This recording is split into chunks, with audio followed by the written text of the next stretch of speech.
یہ ممبر پر کئی مرتبہ حدیث بیان ہوتی ہے، لوگ سنتے بھی ہیں، شاید اس پہلو سے آپ پہلی مرتبہ سنیں جو اس سے ایک پہلو اخذ کر کے میں آپ کو دینے لگا ہوں۔ پہلے حدیث سنیں، حضور پاک علیہ السلام کے آخری خطبوں میں، بالکل آخری مسجد نبوی کے خطبے تھے، رسالت مآب دنیا سے پردہ فرمانے والے تھے، نبی پاک علیہ السلام نے ایک اعلان فرمایا۔ وہ اعلان کیا تھا کہ تم جتنے صحابہ بیٹھے ہو، مجھے پتہ ہے تمہارے جو مسجد نبوی کے پڑوسی لوگ ہو نا، تمہارے گھر کے دو دو دروازے ہیں، ایک دروازہ تمہارا گلی میں کھلتا ہے، ایک مسجد نبوی میں کھلتا ہے، نماز کے لیے آتے ہو تو اس دروازے سے، بازار جاتے ہو تو اس دروازے سے۔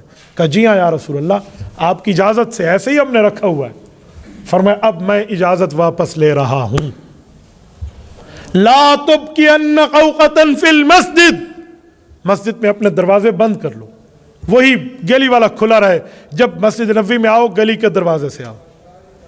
رسالت مآب کی حدیث یہاں تک پوری نہیں ہے، آگے لفظ موجود ہے، فرمایا الا قوقۃ ابی بکر، حضور نے فرمایا یا میرا دروازہ مسجد نبوی میں کھلے گا یا ابو بکر صدیق کا دروازہ مسجد نبوی میں کھلے گا۔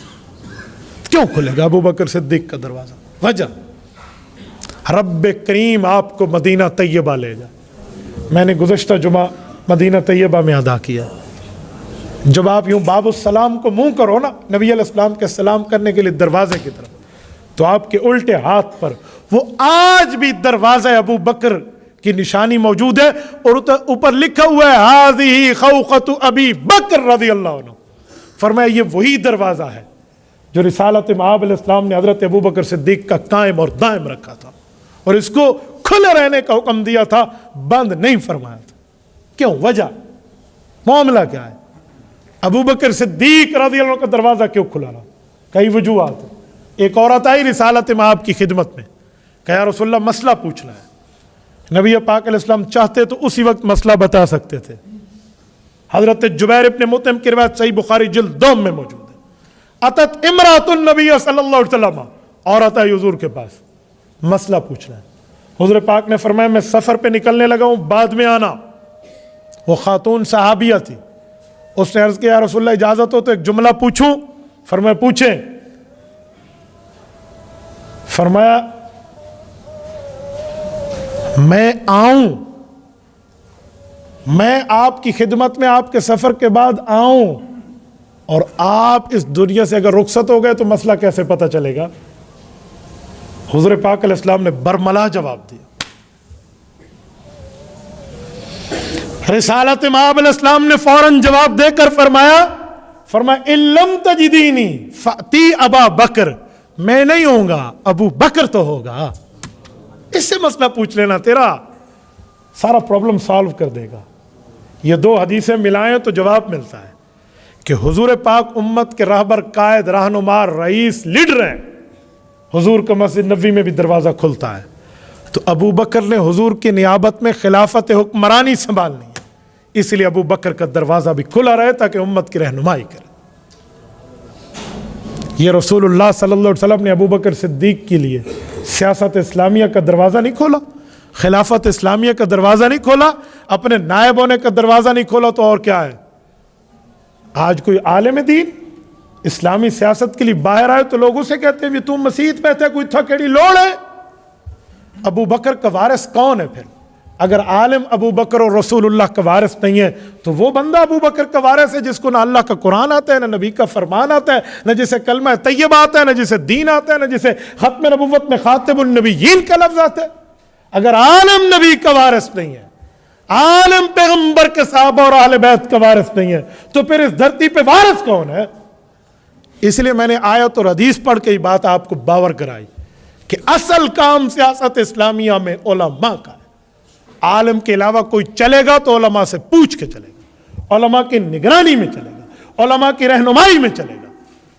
میرے دوستو، جب قرآن سیاست اسلامیہ کو یا داؤد انا جعلناک خلیفۃ فی الارض کہہ کر اسلامی سیاست کی بات کرتا ہے، جب حضور کا فرمان کانت بنو اسرائیل تسوسهم الانبیاء کہہ کر اسلامی سیاست کی ذمہ داری علماء پہ ڈالتا ہے، تو جب اللہ کا قرآن آ جائے، حضور کا فرمان آ جائے، تو پھر مومن کی شان یہ ہے، مسلمان کی شان یہ ہے، دیندار اور نبی کے عاشق کی شان یہ ہے کہ اس نے آگے لفظ نہیں بولنا، تسلیم کر لینا۔ تو آج ہم اس بات کو سمجھنے کے لیے ہمارے کان کیوں تیار نہیں ہیں؟ یہ کیوں تانا دیا جاتا ہے علماء کو کہ سیاست تو ایک گندلا اور جھوٹ کا میدان ہے، آپ وہاں جا کے کیا کرو گے؟ بھائیو، اگر ایک جگ میں پانی خراب ہو تو اس جگ میں صاف پانی ڈالیں تو خراب خود بخود باہر نکل آئے گا۔ جتنا زیادہ صاف ڈالو گے اتنی خرابی ختم ہوگی۔ یا تو اٹھا کر اس کو انڈیل دو یا اس میں صاف پانی ڈالو تو ٹھیک ہو جائے گا۔ یہ کیسے ہو سکتا ہے کہ اگر سیاست اسلامیہ آئے اور وہاں پر گندلا میدان صاف نہ ہو؟ میں حیران ہوں اس معاملے پہ۔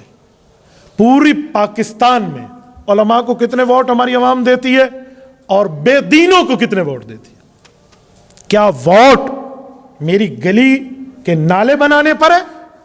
کیا ووٹ میرے گھر کی چوکھٹ بنانے پر ہے؟ کیا ووٹ پیسے لے کر دینے پہ ہے یا ایک یہ نظریے کا کام ہے؟ قرآن حدیث تو نظریے کی بات کرتا ہے۔ تائید یہ ووٹ ہے، ساتھ دینا، کسی کا تائید کرنا۔ جس کی آپ تائید کر رہے ہیں کل قیامت میں اگر اسی کے ساتھ ٹھہرنا پسند ہے تو ڈٹ کے ٹھہرے، اور اگر آپ قیامت میں بھی اس کا ساتھ نہیں مانگتے، مرنے کے بعد اس کا ساتھ نہیں مانگتے، تو پھر دنیا میں بھی بچ جائے۔ یزید نے حضرت حسین سے اپنے لیے ووٹ ہی تو مانگا تھا کہ میری تائید کر دو۔ میں سمجھانے کے لفظ ووٹ کے دیتا ہوں، اپنے حق میں تائید کے لیے ووٹ مانگا تھا نا حضرت حسین رضی اللہ عنہ سے۔ حضرت حسین نے صرف اپنی شہادت نہیں دی، خاندان ذبح کرا دیا ہے، پر نہ اہل کا ساتھ نہیں دیا۔ آج ہم حضرت حسین کا نام لیتے ہیں اور میں 2000 روپے پہ اپنا ووٹ بیچ دیتا ہوں، کیا لعنت نہیں ہے اس کردار پر؟ پیسے کی بل بوتے پر میں ایک نا اہل کو مسلط کرنے میں اپنے فیملی کے معاملے کو کردار ادا کرتا ہوں، جو ہاتھ کے ذریعے ٹھپا لگا رہا ہوں۔ کیا سورۃ یاسین کی آیت مجھے بھول گئی ہے جس میں اللہ فرماتے ہیں الیوم نختم علی افواہہم وتکلمنا ایدیہم وتشہد ارجلہم بما کانوا یکسبون؟ فرمایا لوگوں، کل قیامت کا دن ہوگا، تمہارے منہ پر موت لگا کے بند کر دیا جائے گا، تمہارے ہاتھ بولیں گے، تمہارے پاؤں بولیں گے کہ تمہارا کردار کیا تھا۔ کیا ہمارا ہاتھ وہاں نہیں بولے؟ جب اللہ کا قرآن نبی کے وارث کو، سیاست اسلامیہ کا وارث عالم کو قرار دیتا ہے، جب نبی کا فرمان سیاست اسلامیہ کا وارث عالم اور علماء کو قرار دیتا ہے، تو پھر میرے لیے یہ گنجائش نہیں بچتی کہ میں اپنے آپ کو دیکھوں، میں اپنی برادری کو دیکھوں، قبیلے کو دیکھوں، رنگ، قوم، نسل و جماعتوں کو دیکھوں۔ جی نہیں، میں نے اسی کو فیصلے میں لینا ہے جس کا ذکر اللہ نے قرآن میں کیا ہے، نبی نے فرمان میں کیا۔